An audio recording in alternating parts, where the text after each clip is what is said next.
So I'm going to go ahead and set up my parameters on my LabQuest. I need to set the units, and the units that we're talking about are the rate, the interval, and the duration. So the mode is correct right now. It's time-based, but I need to change the rate.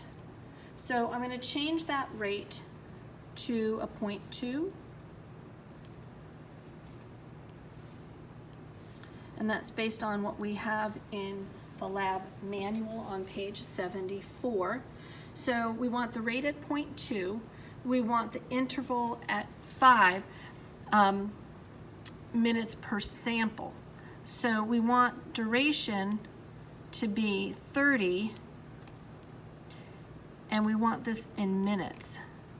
So now you can see, because I changed that time, the duration into minutes, we're going to have 5 minutes per sample. Okay, that's your interval. Once you get that set up, you hit OK, and now you're ready to set your experiment up.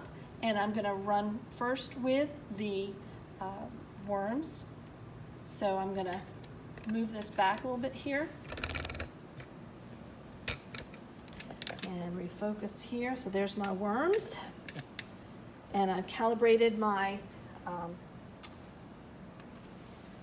my sensor. I'm going to insert that in here. And now that I've got that in there, I'm going to go over here and I'm going to hit run, the green arrow in the corner. And we're going to start collecting our data. I'm going to put it on an over here in a graphing XY. Or a tabular, we can do it. I'm going to do it on a tabular. So tabular is going to show me, if I move this back over here,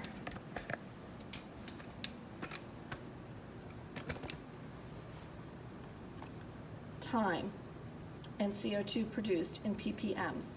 So at every, right now we have 0 time, there's 590, that's our starting amount of CO2 in the bottle. So you can see time 0. And CO2 is at 590 ppms, and we won't see another number pop up until it hits the 5-minute mark. So this is going to run, I'm kind of propping that up there, until it hits the 30-minute mark.